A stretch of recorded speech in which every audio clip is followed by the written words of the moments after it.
अस्सलामु अलैकुम वरहमतुल्लाहि वबरकातुह। आपको मालूम है अभी कई दिन पहले फिर वही यति नरसिंहानंद ने फिर गलाज़त बकना शुरू करी। ये सस्ती शोहरत के लिए यही करते हैं। जब देखते हैं कि अब हमें कोई टुकड़ा नहीं डाल रहा है तो फिर ये अपनी शोहरत कमाने के लिए हमारे प्यारे आका सल्लल्लाहु ताला अलैहि वसल्लम का सहारा लेते हैं और गलाज़त बकना शुरू कर देते हैं। मैं कहना ये चाहता हूँ कि इन भेड़ियों को ये बेलगाम आखिर कर किसने रखा है? इस तरह की इनको ये आज़ादी, खुली आज़ादी किसने दे रखी है? इनके ऊपर कोई अंकुश लगाया क्यों नहीं जाता? ये इस तरह से बेलगाम आखिर होते क्यों जा रहे हैं? कहलवाते अपने आप को पंडित हैं। पंडित तो इस तरह के नहीं होते। अरे वो तो कौम की रहनुमाई करते हैं, उनको सीधे रास्ते पर लेकर के चलते हैं। मगर ये कैसे पंडित हैं? एक तरफ अपने आप को पंडित कहलाते हैं और दूसरी तरफ इनका मामला देखा जाए तो ये सबसे बड़े आतंकवादी हैं। आतंकवादी किसको कहा जाता? जो मुल्क के लिए नासूर हो, जो अपने खानदान वालों के लिए नासूर हो। ये वाकई इस मुल्क के लिए नासूर हैं। अभी 2 महीने नहीं गुजरे, ये दूसरी गुस्ताखी हो रही है। 16 अगस्त को बाबा रामगिरी ने हमारे आका की शान में गुस्ताखी की। वो मसला अभी सुलझ नहीं पाया, वो अभी किसी तरीके से ठंडा नहीं हो पाया है कि अभी उसकी गिरफ्तारी भी नहीं हो पाई। अभी उसकी गिरफ्तारी की मांगे चल रही थी, मगर जब उसको गिरफ्तार नहीं किया गया, बड़े बड़े आंदोलन हुए, रैलियां निकाली, तो फिर इस तरह के भिड़ियों की हिम्मत फिर पड़ती है और इस तरीके की गलाज़त बकना शुरू कर देते हैं। इसलिए मैं समझता हूं कि अगर आका से आप मोहब्बत रखते और यकीनन हम मोहब्बत रखते हैं, कोई अपनी इबादत में गफलत कर सकता है, मामलात में गाफिल हो सकता है, लेकिन आज भी आका का जो भी उम्मती है वफादार है, वो गद्दार नहीं है। इसलिए आप निकलो।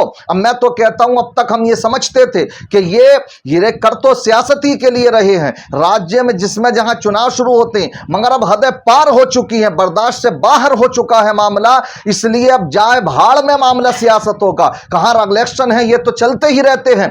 अब हमें निकलना ही होगा और आपको सबको इसके भिड़िए के खिलाफ FIR कराना ही होगी। तब जब तक हम, अब मैं तो समझता हूं शायद गिरफ्तारी से भी काम नहीं चलेगा।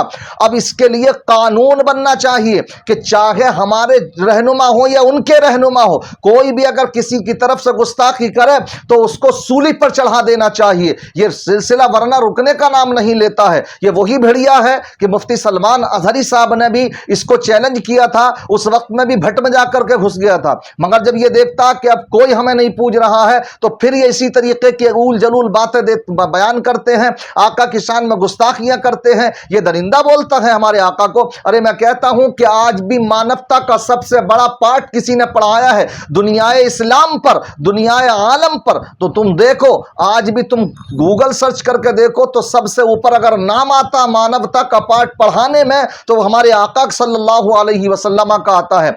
ये जानता है ये कि वाकई वो सबसे बड़े इंसान हैं, मानवता का पाठ भी उन्होंने पढ़ाया है। कोई दरिंदगी नहीं, मगर दरिंदगी तो उस वक्त में होती थी जब तक हमारे आका नहीं आए थे कि अगर किसी का इंतकाल औरत का हो जाता तो क्या ये कल्चर नहीं था कि उसी औरत के साथ किसी के शोहर का इंतकाल हो जाता तो उसके शोहर के साथ उसकी बीवी को जिंदा जला दिया जाता था। ये समझा जाता था इस मनहूस औरत की वजह से उसके शोहर का इंतकाल हुआ है, मगर मेरे आका ने औरतों की जानें बचाई हैं। मेरे आका ने आकर के उनको सीने से लगाया है, बेवाओं को सीने से लगाया है, और ये बलात्कारी बोलता है, दरिंदा बोलता है माअज़ल्लाह। इसलिए इस तरह के लोगों की जबानों को कलम कर देना चाहिए। इस तरह के जो भी लोग हैं ये बेलगाम जो फिर रहे हैं भिड़ियों की तरह, जब तक इनके ऊपर अंकुश नहीं लगाया जाएगा ये इसी तरीके से दरिंदगी का दरवाजा चलता रहेगा, ये इसी तरीके से बकवासें करते रहेंगे। इसलिए मैं समझता हूं अब सब मसलहतों को बालाए ताक करने के बाद में अब हमें निकलना ही होगा।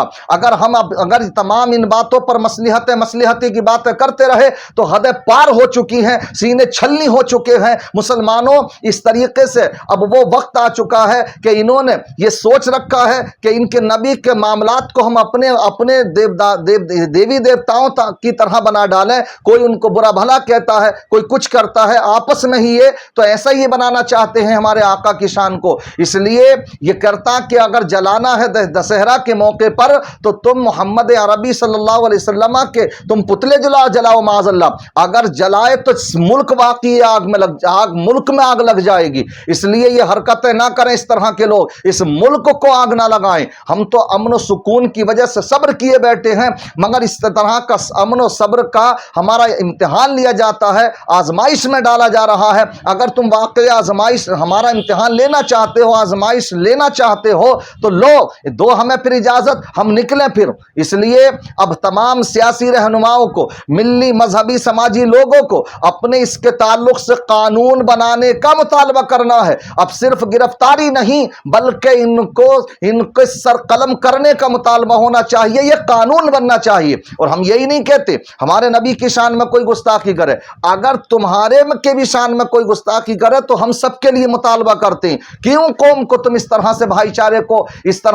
چارے کو تم آگ لگا رہے ہو، کیوں قوم کو بانٹنے کی باتیں کرتے ہو؟ اس لیے یہ اس طرح کے جو بابا نکل کر کے آتے ہیں یہ تو ہندو دھرم کے لیے بھی خطرہ ہیں، ان کی جو چھوی ہے تو اس کی چھوی کو بھی خراب کر رہے ہیں، کیونکہ پھر یہی میسج جاتا کہ شاید سب بابا ایسے ہی ہوتے ہیں، حالانکہ ہم جانتے ہیں یہ چند لوگ ہیں، ان کے اوپر انکش لگانا چاہیے۔ اس لیے مسلمانوں اٹھو اور اب اس کے خلاف FIR کراؤ، اور اس وقت تک چین سے نہ بیٹھو جب تک اس کو گرفتار کر کے سولی پر نہ چڑھا دیا جائے۔ ہم یہی مطالبہ کرتے ہیں، بہت ہو چکا ہمارا امتحان، بہت مرتبہ ہمیں آزمایا جا چکا ہے، اس لیے اب برداشت سے باہر ہے یہ بات۔ بس دعا کریں اللہ تعالی ہمارے اس ملک میں امن و سکون قائم فرمائے۔ السلام علیکم ورحمۃ اللہ وبرکاتہ۔